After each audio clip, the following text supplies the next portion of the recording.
زکوٰۃ کے بارے میں ایک سوال ہے کہ آپ نے یہ کیسے اخذ کیا کہ زکوٰۃ 2.5% ہوتی ہے، کچھ 5% ہوتی ہے، کچھ 10% ہوتی ہے؟ اللہ کے رسولوں نے جو زکوٰۃ کا قانون بنایا ہے وہ قانون ہی یہ ہے، یعنی اس میں 3 کیٹیگریز کی گئی ہیں۔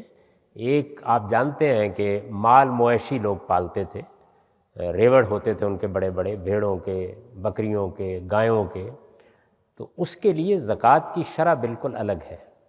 ایک کیٹیگری وہ ہے۔ اس کے بعد مال ہے، یعنی آپ کے پاس روپیہ ہے، آپ کے پاس سونا ہے، آپ کے پاس چاندی ہے، یعنی جو ایسے ہوتے ہیں آپ کے پاس کوئی پلاٹ ہے، آپ کے پاس کوئی اور اس طرح کی چیز ہے، ان پر زکوٰۃ ہے۔ دوسری کیٹیگری یہ ہے۔ تیسری کیٹیگری پروڈکشن کی ہے۔ یہ آپ نے سنا ہوگا عشر، نصف عشر، خمس، یہ کیا چیز ہے؟ یہ زکوٰۃ ہے۔ تو زکوٰۃ کی 3 قسمیں ہیں۔ مویشیوں کے لیے زکوٰۃ کی الگ شرحیں ہیں، مال کی زکوٰۃ 2.5% ہے، پروڈکشن کی زکوٰۃ 5، 10 اور 20% ہے۔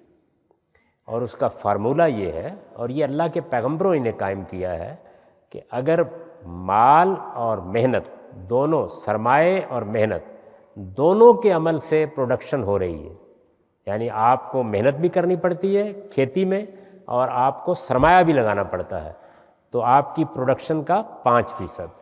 اور اگر کسی ایک سے ہو رہی ہے، یعنی یا سرمایہ سے ہو رہی ہے یا محنت سے ہو رہی ہے، تو 10%۔ اور اگر دونوں کے بغیر ہو رہی ہے تو 20%۔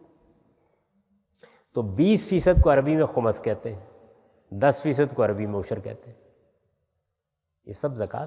آپ گھر کی زمین کھود رہے تھے، ایک دفینہ نکل آیا، نہ محنت لگی نہ سرمایہ، تو 20%۔